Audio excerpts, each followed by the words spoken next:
Miss Universe 2023, cooking show nga ba? Bakit hindi pabor ang netizens sa result?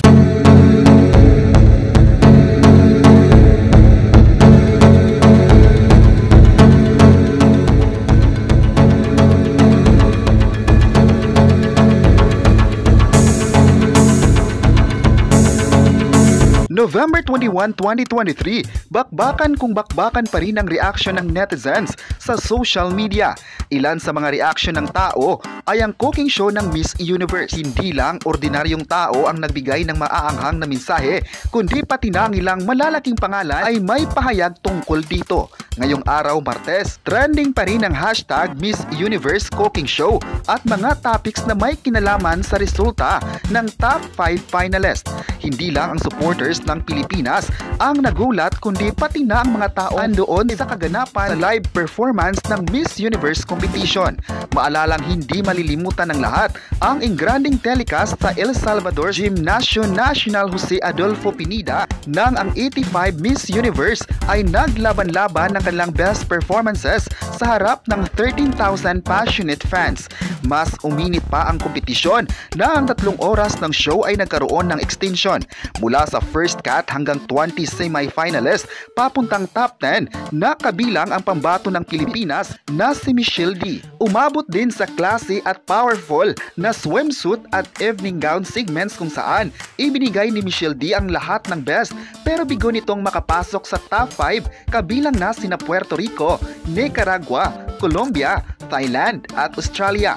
Pagkatapos ng first Q&A, pinangalanan ng top 3 kung saan wagi sina Australia, Nicaragua at Thailand. Nagkaroon din ng iba pang round ng Q&A at ang final look bago inanunsyo ang winner na pipiliin ng 10 member ng panel of judges. Sa result ay second runner-up si Australia, first runner-up si Thailand at ang bagong Miss Universe na si Shinis Palacios ng Nicaragua.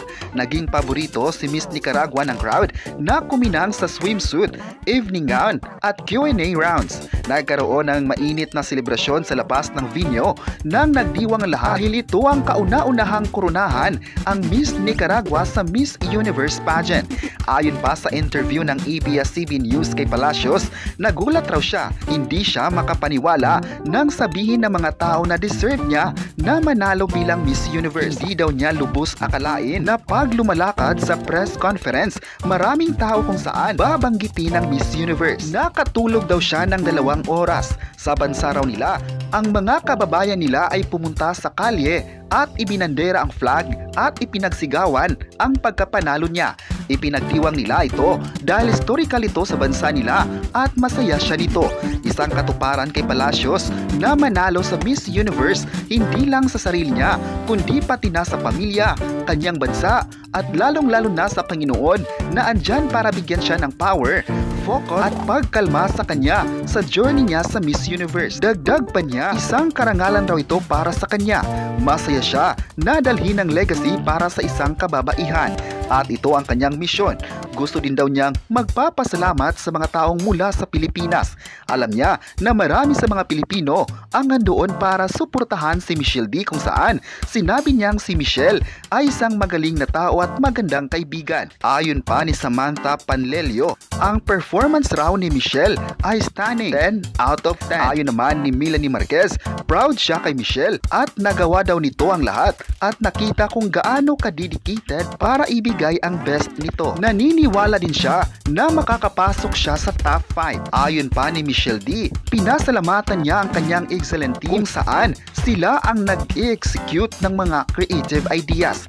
Mahal niya kung gaano proud ang sambayanan para sa kanila at kita naman na ibinigay ang lahat kung ano ang kaya nilang maibigay na performance. Hindi daw yung gusto nating result, ngunit basta nakita niya ang hard work at dedikasyon, hindi lang sa kanya kundi pati na sa kanilang team ay okay na siya nito. Nanalo si Michelle D ng 3 awards. Maliban sa Carnival Cruise Award, isa din siya sa 3 Voice for Change awardee at nangunguna sa fan vote. Nagkaroon si Michelle ng malalim na pagkakaibigan sa 3 linggong nanatili sa El Salvador at masaya na nakapunta sa mga grupo papuntang Mexico.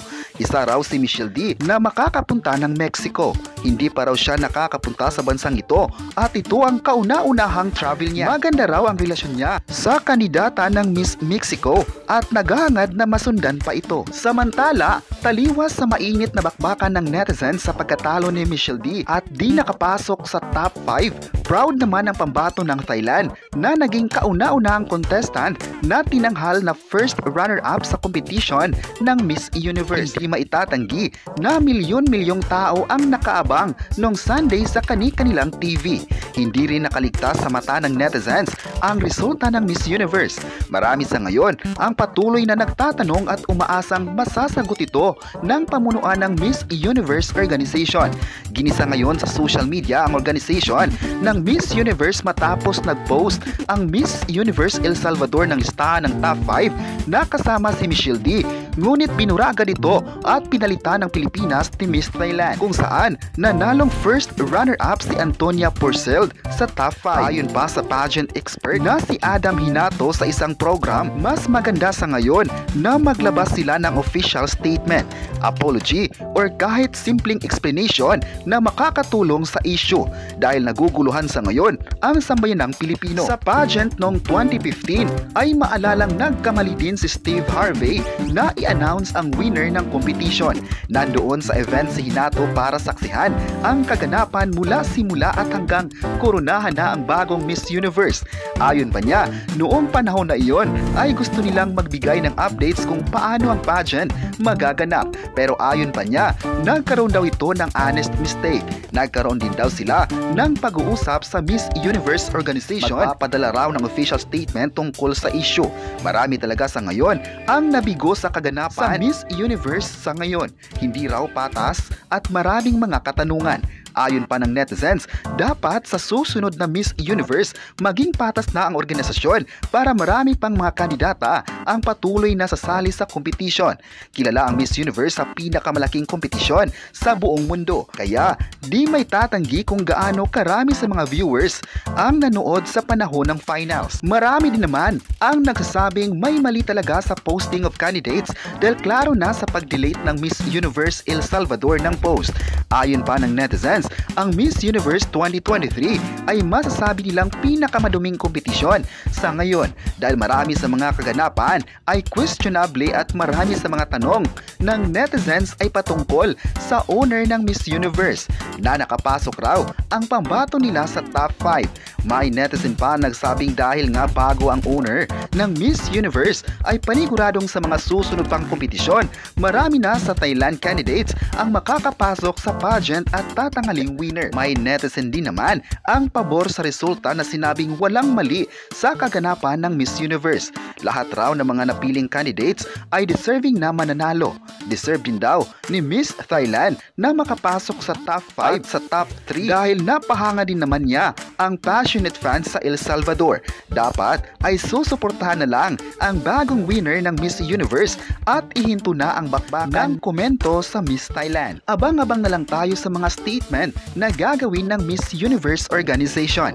Kayo, ano ang masabi nyo na marami pa rin sa ngayon ang hindi kumbinsido sa resulta ng top 5? I-comment na kung may pagkakamali ba ang Miss Universe Organization at huwag kalimutang i-subscribe ang ating YouTube channel.